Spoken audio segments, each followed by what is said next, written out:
l'administration publique de la commune d'Anyama va mal. Spectacle de désolation, locaux dégradés, manque de personnel. Plusieurs services sont à réhabiliter. La commission électorale fin prête pour les élections législatives demain en Guinée-Conakry. Selon l'institution, le taux de retrait des cartes électorales dépasserait les 90%. Bonsoir et soyez les bienvenus sur RTI 2. Les médecins privés de Côte d'Ivoire en congrès national les 27 et 28 septembre. Au menu des réflexions, les stratégies de lutte contre l'exercice illégal de la médecine. Le syndicat national des médecins privés de Côte d'Ivoire plaide également auprès de l'État pour un allègement des taxes et autres impôts qui influent sur le coût des prestations. Explications et détails, Franck Quadio. Matériel obsolète et inadapté aux soins. Environnement insalubre. Sur environ 1300 cliniques privées identifiées par les associations du secteur sur le territoire national, 847 sont non autorisées. Lancée donc depuis le mois d'août, la traque aux cliniques privées clandestines est accueillie avec ferveur par le syndicat national des médecins privés de Côte d'Ivoire. L'occasion de leur 3e congrès national est tout trouvé pour interpeller les autorités sur les maux qui minent le secteur. 7 cliniques sur 10 sont des structures illégales. Pour la santé des Ivoiriens, ce n'est pas bon. Il y a aussi le problème de l'accompagnement de l'État vis-à-vis de l'environnement du secteur de santé. Un congrès pour aplanir aussi les divergences. Le coût des prestations, par exemple, n'est pas le même d'une clinique à l'autre. Nous avons eu l'approche de certains partenaires du système de santé qui ont voulu qu'un autre barème soit trouvé pour les structures mutualistes ou les cas sociaux. Ce 3e barème, qui est en vigueur actuellement, fait de la consultation généraliste l'honoraire du médecin à 10 000 francs et pour la consultation spécialiste, l'honoraire du médecin spécialiste à 12 000 francs. Mais pour davantage d'efficacité, appel alors aux autorités pour un allègement fiscal, pour la baisse des taxes sur l'importation du matériel médical, le recrutement et l'autorisation d'installation pour de nombreux jeunes praticiens en fin de cycle. 3 autorités de tutelle représentées, au nom desquelles le ministère de la Santé et de la lutte contre le sida, ainsi que le ministère du Commerce et de la promotion des PME. Elles promettent se conformer aux résultats des travaux du Congrès qui, notons-le, prend fin le samedi 28 septembre. Clôture hier à Abidjan de la 11e réunion annuelle sur la surveillance intégrée et la réponse aux épidémies en Afrique. Il s'agissait pour les acteurs du système de la santé et les organisations onusiennes dont l'OMS de réfléchir sur les stratégies de lutte contre notamment la méningite et la fièvre jaune. La méningite, la fièvre jaune, la rougeole, le choléra et le tétanos néonatal. Des maladies épidémiques qui font de nombreuses victimes en Afrique subsaharienne. La méningite, par exemple, a causé au cours du premier semestre 2013 plus de 1000 décès. Des chiffres alarmants qui interpellent les acteurs du monde de la santé. Ils se sont réunis à Abidjan pour réfléchir et partager leurs différentes expériences sur la question. Tous les pays africains sont confrontés à des épidémies. Et quand les experts de tous ces pays se retrouvent, ils échangent les expériences pour que les uns et les autres puissent voir comment ça se passe dans les autres pays. Je peux citer, pour ce qui est de la méningite, l'introduction d'un nouveau vaccin que nous appelons le Menafrivac. Donc, il fallait maintenant partager l'expérience des pays qui l'ont introduit, comment ça se passe, comment se passe la surveillance. Pour le représentant de la ministre de la Santé et de la lutte contre le sida, les différentes recommandations faites à l'issue de ces 3 jours d'échange et de réflexion sont porteuses d'espoir. Tous les experts mondiaux se sont retrouvés ici à Abidjan pour discuter donc de la question de la gestion des épidémies. Et pour ce qui nous concerne, vous savez que nous sommes menacés chaque année par la méningite, mais il y a des avancées en matière de méningite, en matière de protection. Et donc il y a de nouveaux vaccins qui font leur apparition, donc qui font notamment baisser la morbidité, l'apparition des épidémies, donc en même temps la mortalité. En attendant la 12e réunion annuelle, les différents participants de cette 11e réunion envisagent riposter efficacement contre ces pandémies qui surviennent de façon sporadique. Un reportage de Laetitia Manglé.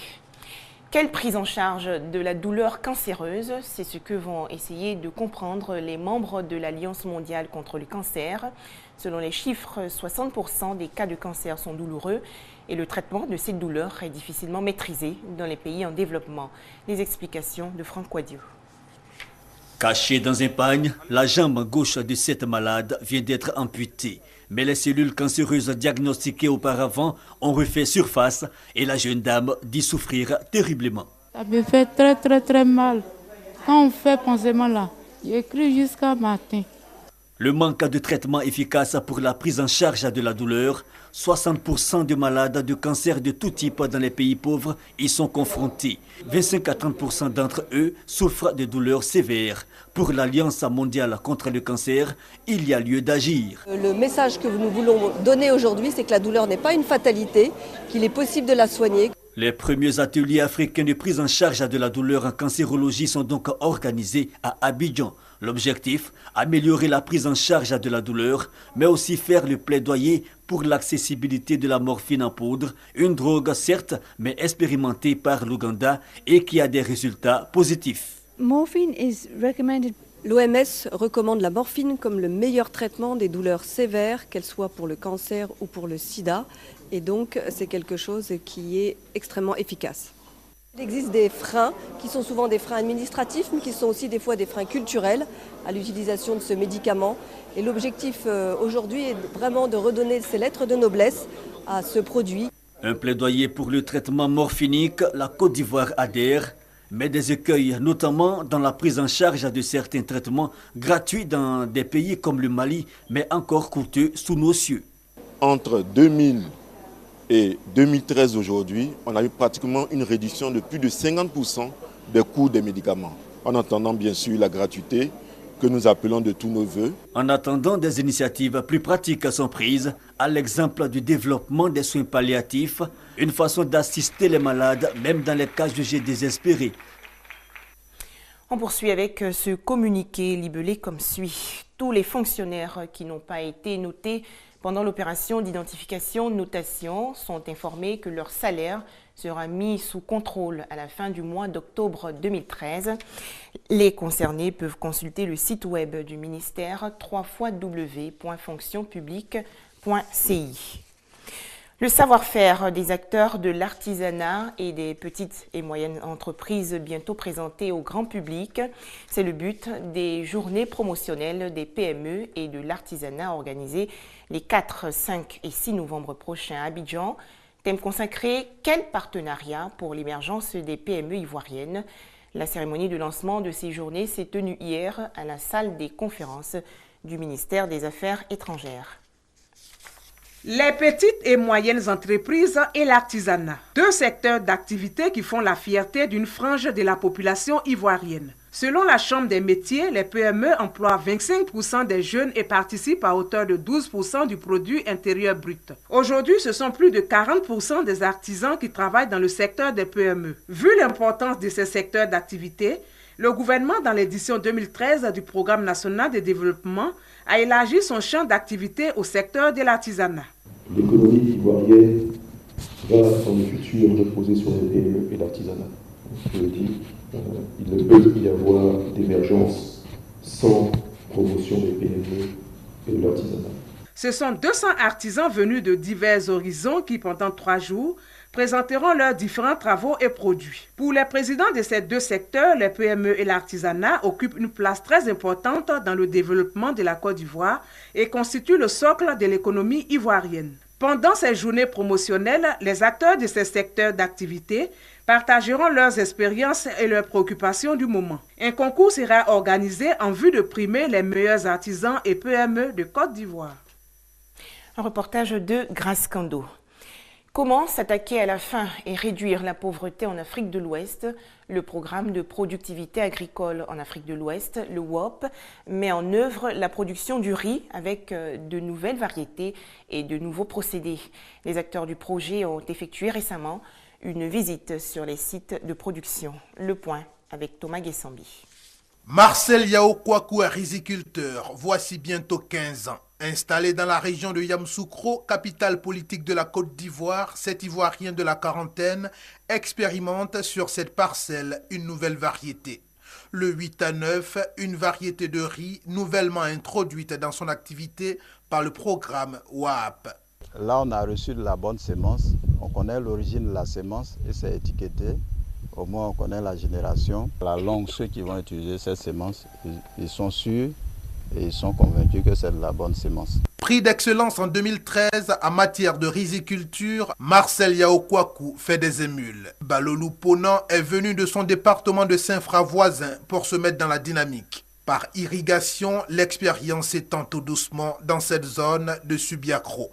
Pour l'extension du programme, l'Office national de développement de la riziculture, ONDR, joue sa partition dans le conditionnement, la conservation et la distribution de semences du 8 à 9. Ces semences ne fatiguent pas nos installations parce qu'elles sont faciles à manipuler, à produire par les paysans. Elles sont propres à la récolte. Pour garantir la pureté de cette variété rentable à tout point de vue, un travail au laboratoire pour certifier la semence se fait dans les locaux de l'École supérieure d'agronomie pour que, une fois dans les mains de l'exploitant agricole, le 8 à 9 donne la pleine mesure de ce qu'on peut espérer d'elle comme variété à la fois riche et enrichissante de riz.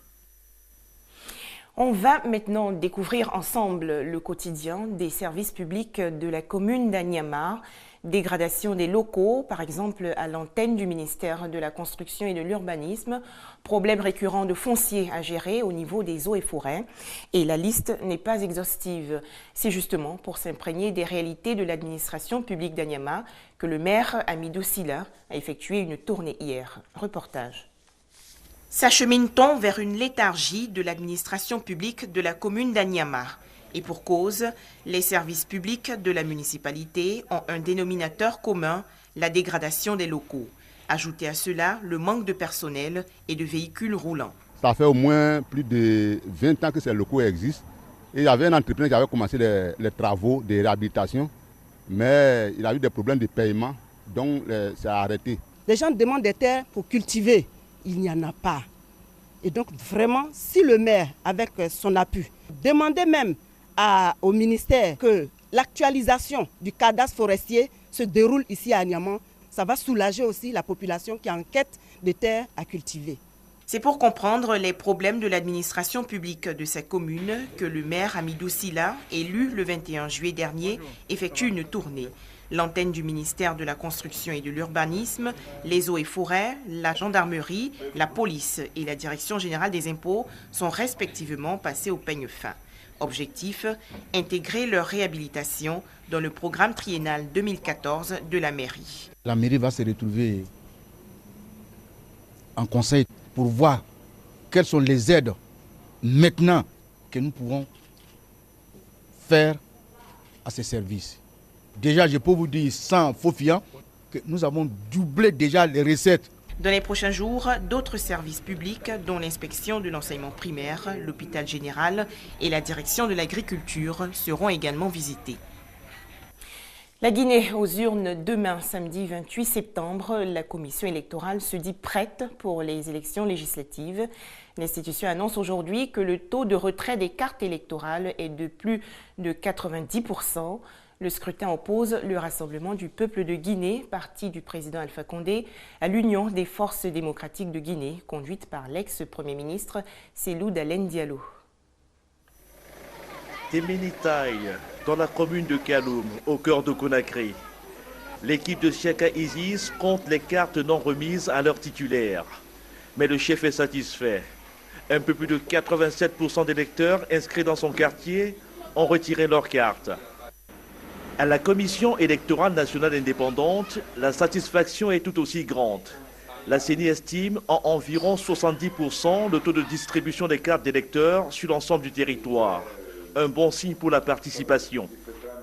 Une élection n'est crédible que parce que la participation est massive. Nous tenons à ce que cette élection soit crédible. Au rez-de-chaussée de l'immeuble de la CENI, des cartons contenant le matériel électoral dit complémentaire. Ils sont sur le point d'être acheminés vers les préfectures où l'opposition avait relevé plusieurs anomalies. Sur les 11 998, il y a eu 1035 bureaux qui étaient dans l'intervalle de 700 à 900 électeurs. Il a été décidé d'augmenter les isoloirs dans ces bureaux de vote, d'augmenter les urnes dans ces bureaux de vote pour permettre la fluidité des électeurs le jour du vote. Dans la préparation des législatives en Guinée, la CENI bénéficie depuis un an de l'expertise des techniciens envoyés par l'Organisation internationale de la francophonie. L'OIF affirme avoir obtenu des assurances de tous les acteurs politiques engagés dans la course. En bref, le Nigeria ou le groupe islamiste nigérian Ansarou diffuse aujourd'hui une vidéo de l'ingénieur français Francis Collomb, 63 ans enlevé en décembre 2012. Et voilà, très bonne soirée à tous, bien sûr sur RTI 2. Les informations sont à retrouver sur rti.ci.